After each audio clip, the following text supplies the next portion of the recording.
നീണ്ടകരയിൽ വള്ളം മറിഞ്ഞ് കാണാതായ മത്സ്യത്തൊഴിലാളി ഗൗതം കൃഷ്ണയ്ക്കായി 10ാം ദിവസവും തിരച്ചിൽ തുടരുന്നു. നാവികസേനയും തിരച്ചിലിനായി എത്തിയിട്ടുണ്ട്. കരുനാഗപ്പള്ളിയിൽ കോസ്റ്റ് ഗാർഡ് ഹെലികോപ്റ്ററിനായി പ്രത്യേക ഹെലിപാഡും സജ്ജമാക്കിയിട്ടുണ്ട്.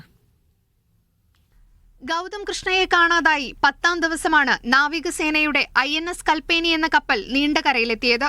കുടുംബത്തിന്റെ ആവശ്യം പരിഗണിച്ച് കേന്ദ്രമന്ത്രി സുരേഷ് ഗോപിയുടെ ഇടപെടലിനെ തുടർന്നാണ് നേവി സംഘത്തിന്റെ പരിശോധന.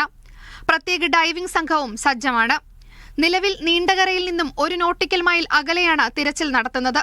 നേവി വരണമെന്ന കുടുംബത്തിന്റെ ആവശ്യം അംഗീകരിച്ചതിൽ തൃപ്തയാണെന്നും എത്രയും പെട്ടെന്ന് മകനെ തിരികെ ലഭിക്കുമെന്നാണ് പ്രതീക്ഷയെന്നും ഗൗതമിന്റെ അമ്മ രേഷ്മ പ്രതികരിച്ചു. കോസ്റ്റൽ സ്റ്റേഷനിൽ ചെന്നിട്ട് കപ്പലിന്റെ കാര്യം ചോദിച്ചപ്പോൾ അവർ അറിഞ്ഞിട്ടില്ലെന്നുള്ളതാണ്. കപ്പൽ പടിഞ്ഞാറ് വശത്ത് നമ്മൾ കണ്ടു, സ്റ്റേഷനിൽ ചെന്നപ്പോൾ അവരപ്പോഴും അത് അറിഞ്ഞിട്ടില്ല.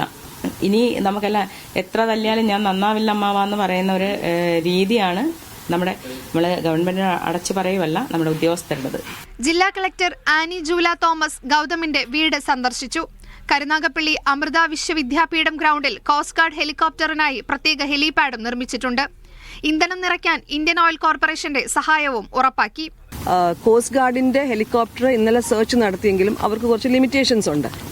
അത് ആശ്രാമം മൈതാനത്തിൽ ലാൻഡ് ചെയ്യാനും എന്നിട്ട് കൊച്ചിയിൽ നിന്നുള്ള ഇന്ത്യൻ ഓയിൽ കോർപ്പറേഷന്റെ ATF ഇവിടെ കൊണ്ടുവന്ന് അത് റീഫ്യൂവലിംഗ് ചെയ്യാനായിട്ടുള്ള ഒരു അറേഞ്ച്മെന്റ് നമ്മൾ ചെയ്തിട്ടുണ്ട്.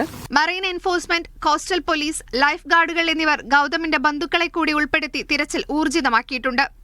പുലിമുട്ടിലെ പാറക്കെട്ടുകൾ, വാർഫ് എന്നീ ഭാഗങ്ങളിൽ ഡ്രോണുകൾ ഉപയോഗിച്ചുള്ള പരിശോധനയും നടക്കുന്നുണ്ട്. കോസ്റ്റ് ഗാർഡിന്റെ ഹെലികോപ്റ്റർ ഉപയോഗിച്ചുള്ള വ്യോമ നിരീക്ഷണവും ഉടൻ തന്നെ ആരംഭിക്കും. മീഡിയ 1 കൊല്ലം.